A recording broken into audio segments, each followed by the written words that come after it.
In this episode, we'll journey to the most enigmatic and powerful phenomena in the universe, gamma-ray bursts, GRBs. What are these cosmic events? What are their sources? And why are they so crucial for understanding the cosmos?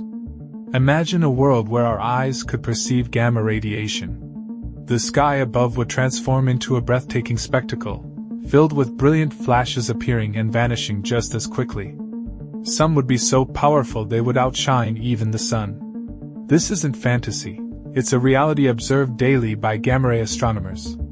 Gamma-ray bursts are the most powerful explosions known to science.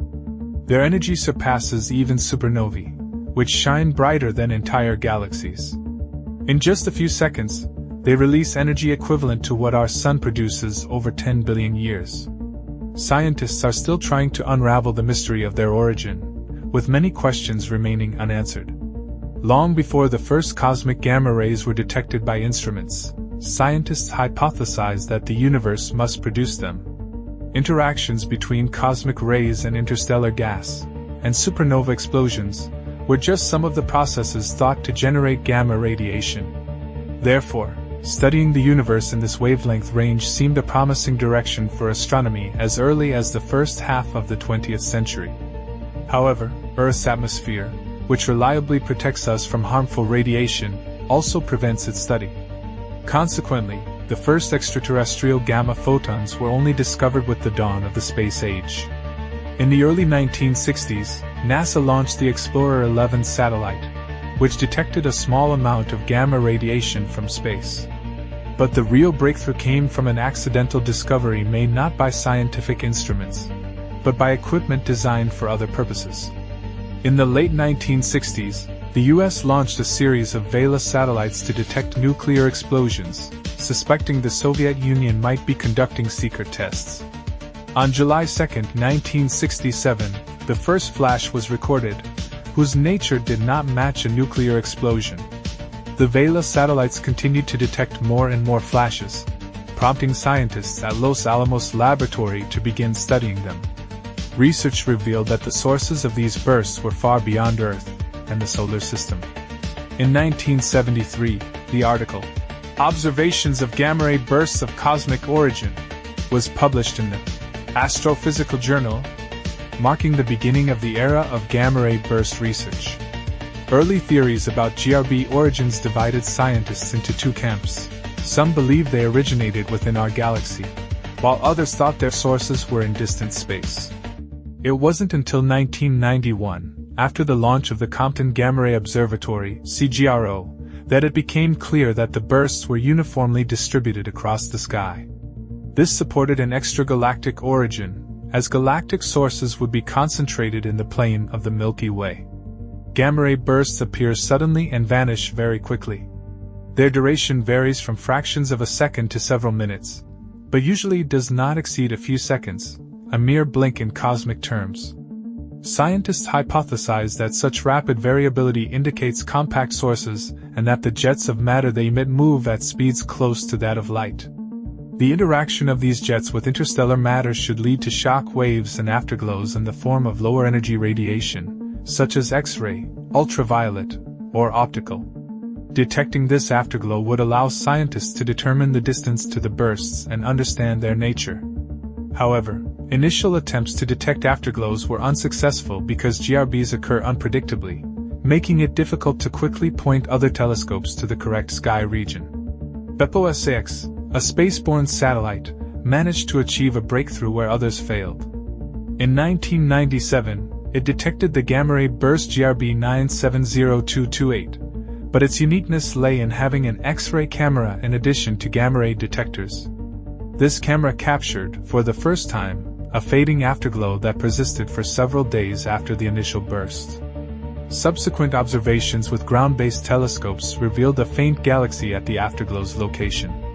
Unfortunately, due to its dimness, it took several years to precisely determine the distance to this stellar system. However, the discovery of another GRB, recorded by the same satellite in the same year, was a true triumph. Finally, the redshift of the object, likely the galaxy that produced the burst, was measured. It turned out that light from this explosion traveled to us for about 6 billion years, confirming its origin in a distant and faint galaxy. Considering the colossal distance and incredible brightness of the bursts, astronomers finally grasped the immense scale of energy they were dealing with. For a brief period, these bursts outshine a typical supernova by hundreds of times, and the Sun by trillions. Essentially, their average luminosity is comparable to a normal star within the Milky Way, but only if the burst source is billions of light-years away from Earth. As noted, a typical GRB releases as much energy in mere seconds as our Sun produces over its entire 10 billion-year lifespan. It is believed that this energy is highly focused, meaning we only observe bursts whose jets are directed precisely towards us. On average, astronomers detect approximately 1 burst per day, but scientists estimate that about 500 such explosions go unnoticed by our detectors in the same time frame. The nature of the source of such colossal energy remains a mystery. The light curves of these phenomena are unique, like fingerprints. No two gamma-ray bursts are identical. Some curves show chaotic jumps in brightness, while others begin with a small flash that seems to herald the appearance of another, more powerful one, emerging a few seconds later. Nevertheless, gamma-ray bursts have at least one characteristic by which astronomers classify them: duration. So-called long bursts are more common, lasting from 2 seconds to several minutes. Short bursts, however, last less than 2 seconds and often vanish almost instantly, milliseconds after their appearance. Long bursts are better studied, as they account for about 70% of all known bursts. Additionally, the longer duration allows astronomers to point other telescopes to the explosion site to search for afterglows and to identify the galaxies from which the burst likely originated.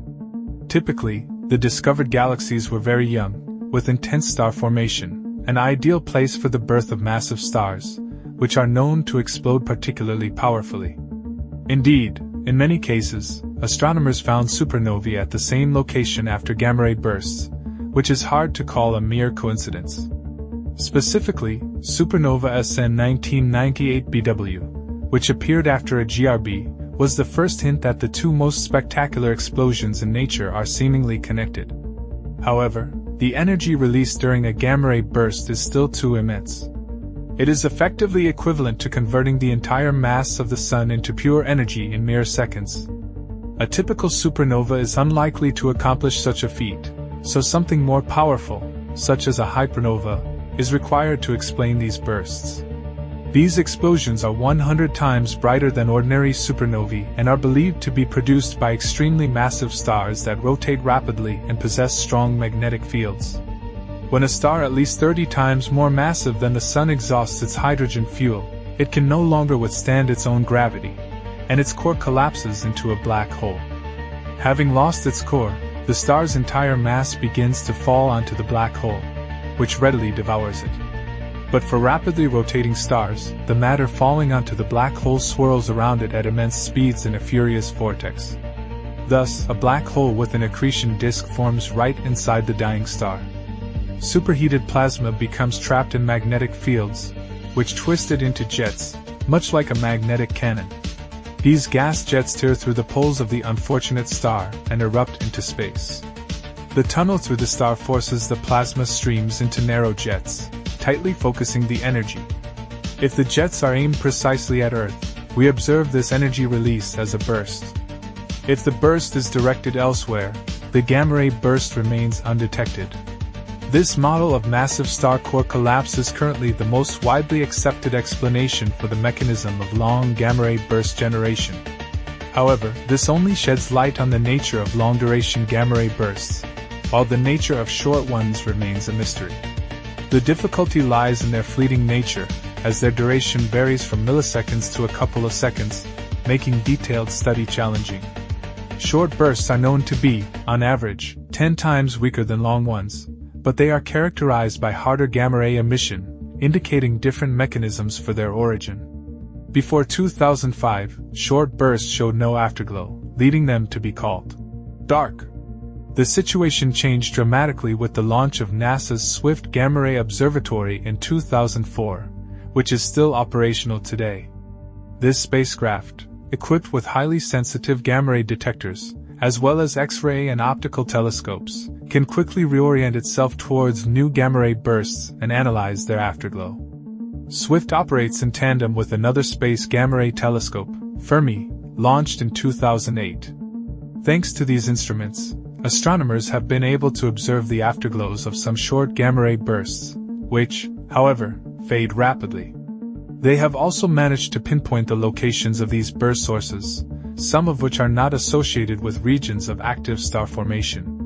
For instance, GRB 050709 occurred in an elliptical galaxy where the star formation process is virtually complete, and the stars inhabiting it are too old and low-mass to explode as supernovae. This supports the hypothesis that short bursts do not result from massive star explosions but, for example, from the collision of two neutron stars or a black hole and a neutron star. Confirmation of this theory came with the Hubble Space Telescope's detection of a kilonova, a powerful explosion accompanying the merger of neutron stars or black holes, immediately after SWIFT registered a short gamma-ray burst. Thus, the connection between gamma-ray bursts and neutron stars is becoming increasingly evident. Another strong argument in favor of this hypothesis came from observations by the LIGO Observatory, which specializes in detecting gravitational waves. In 2017, LIGO detected gravitational waves originating from the merger of two neutron stars, and the Fermi telescope simultaneously registered a short gamma-ray burst in the same region of space. It is likely that after the collision, the remnants of the neutron stars rotate around the newly formed black hole, and, as in the case of long-duration bursts, the rapid rotation of matter in the accretion disk produces powerful short bursts. However, recent studies have shown that kilonovae can also occur after long-duration bursts, suggesting the possibility that this type of GRB may also be linked to neutron stars. Overall, this highlights that the nature of the universe's most powerful explosions is not yet fully understood. Of particular note is the record holder, the brightest gamma-ray burst in observational history, recorded on October 9, 2022. This pulse, named GRB 221009A and nicknamed, brightest of all time, was so powerful that it blinded most gamma-ray instruments in space, making it difficult to determine its true power. American scientists had to reconstruct the data from information obtained by the Fermi telescope. A comparative analysis of both with the previous record holder, registered in 2013, demonstrates a colossal difference in power. Scientists believe such events occur approximately once every 10,000 years, making this energy burst possibly the most powerful in human civilization's history. Both's afterglow was exceptionally bright and observed by many observatories worldwide. Astronomers expected to find a supernova associated with this burst, but their search has so far been unsuccessful. One reason might be the burst's location near our galaxy's plane, where dust clouds impede the passage of light from a supernova. In this regard, scientists hope to detect it using the James Webb Space Telescope, which can penetrate dust in the infrared range. An interesting effect is the scattering of the gamma-ray burst beam as it passes through gas and dust clouds in our galaxy, creating a sort of light echo in the X-ray range, appearing as expanding rings around the burst site. The XMM Newton X-ray telescope, developed by the European Space Agency, recorded about 24 distinctive rings, each resulting from the interaction of X-ray radiation with a separate gas and dust cloud. According to information presented by NASA, the nature of X-ray scattering directly depends on the distance of these clouds. The widest of the detected rings was formed by a cloud located about 13,000 light-years away, while the inner ring originated from a cloud situated at a distance of 61,000 light-years, virtually on the opposite edge of our galaxy. Notably, this is only the 7th instance of X-ray rings being recorded from a gamma-ray burst, with the number of detected rings being 3 times greater than previous observations. Unlike most GRBs, which are observed in extremely distant galaxies, this particular explosion appears to be an exception, having occurred approximately 2 billion light-years from us. Despite the significant distance, a natural question arises: is such a phenomenon possible in our own galaxy? In the modern world, it's hard to surprise or scare anyone, but it's better if gamma-ray bursts continue to occur in galaxies billions of light-years away. Should such an event occur relatively close, the powerful radiation could deplete the ozone layer, leading to catastrophic consequences related to exposure to the sun's harsh ultraviolet radiation. There is a hypothesis that the Ordovician Silurian extinction, which occurred about 450 million years ago, might have been caused by a gamma-ray burst. Nevertheless, convincing evidence to support this theory is lacking. Most paleontologists tend to attribute this extinction to global climate change or a decrease in ocean oxygen levels caused by geological processes. The question of whether gamma-ray bursts have ever occurred in our galaxy remains open. Furthermore, known GRBs occur in ancient galaxies with low metal content, and it is unclear whether modern, metal-rich galaxies like the Milky Way are capable of generating such explosions. Even if it were possible, what is the probability that the radiation jets would be directed precisely at Earth? Given the above, a doomsday scenario caused by a gamma-ray burst appears unlikely.